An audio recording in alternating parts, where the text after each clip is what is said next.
बागपत में मां बच्चों समेत 3 लोगों की हत्या। अफगानिस्तान विदेश मंत्री के कार्यक्रम में शामिल होने गए थे मौलाना। नमस्कार, मैं आज़ाद सैफी और आप देख रहे हैं आज़ाद हिंद न्यूज़ 21। खबर बागपत के जिले गांगनौली गांव से है, जहां मौलाना के परिवार के 3 लोगों की पीट कर हत्या कर दी गई। मौलाना की बेगम और 2 बच्चों का शव लहूलुहान हालत में मिला है। मौलाना देवबंद में आयोजित अफगानिस्तान विदेश मंत्री के कार्यक्रम में शामिल होने गए थे। घटनास्थल पर भारी पुलिस बल मौजूद रहा। मुजफ्फरनगर के रहने वाले मौलाना इब्राहिम गांगनौली गांव की मस्जिद में नमाज पढ़ाने का काम करते हैं। मौलाना अपनी 32 वर्षीय बेगम इसराना, 5 वर्षीय बेटी सोफिया और 3 साल की बेटी सोम्या के साथ मस्जिद की ऊपरी मंजिल पर रहते हैं। मौलाना शनिवार को देवबंद में आयोजित अफगानिस्तान के विदेश मंत्री के कार्यक्रम में शामिल होने के लिए शुक्रवार की रात को निकल गए थे। उनके बाद किसी ने घर में घुसकर उनकी बेगम और दोनों बच्चों की पीट कर निर्मम हत्या कर दी। शनिवार की सुबह जब बच्चे कुरान पढ़ने के लिए पहुंचे तो बच्चों को लहूलुहान हालत में तीनों शव दिखाई दिए, जिसके बाद पुलिस को सूचना दी गई। वहीं पुलिस ने 6 घंटे में घटना का खुलासा कर दिया गया, जिसमें 2 नाबालिग बच्चों को हिरासत में लिया गया। वहीं मृतका के भाई घटना के खुलासे से असंतुष्ट नजर आए। उन्होंने सीबीआई जांच की मांग की है। आला यूपी से मैं ये रिक्वेस्ट करूंगा कि इस मामले में हमें इंसाफ दिलाएं। अच्छा, घटना क्या थी?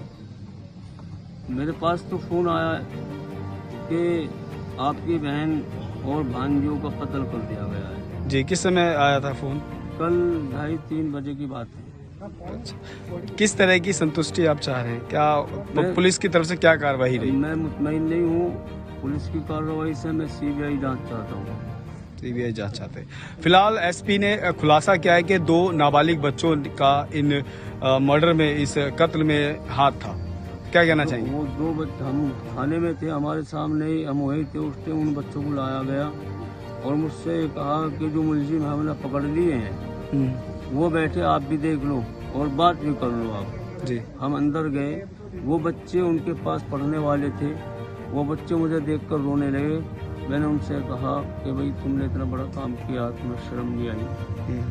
कि जी हमने नहीं किया। मैंने कहा फिर कि हमें तो मार पीट करके ज़बरदस्ती पुलिस कहलवा रही है, मजबूर कर रही है।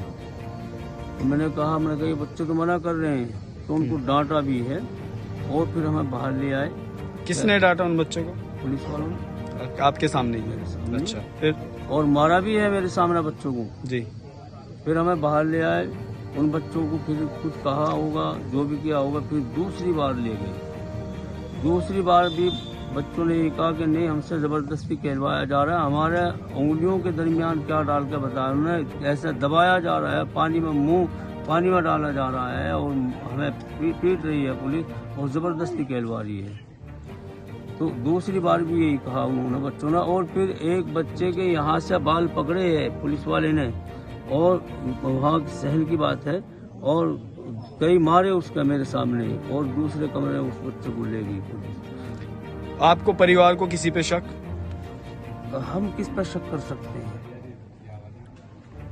हम किस पर शक कर सकते हैं? ये तो पुलिस प्रशासन का काम है कि वो सही जांच करके दूध का दूध, पानी का पानी अलग करे। लेकिन हमें ये लग रहा है कि पुलिस कुछ छुपा रही है, इसलिए हमें सीबीआई जांच चाहिए। और मैं अपने वज़ीर आला से बार बार ये दरख्वास्त करता हूँ कि हमें इसमें इंसाफ मिला है। अच्छा, वहाँ पर सीसीटीवी कैमरे भी लगे हुए थे, उसके बारे में क्या जानकारी मिली? कोई वहाँ ये बता रहा था कि उस टाइम में ये कैमरे बंद थे। ये बात वहाँ मैंने जिक्र सुना है। अच्छा,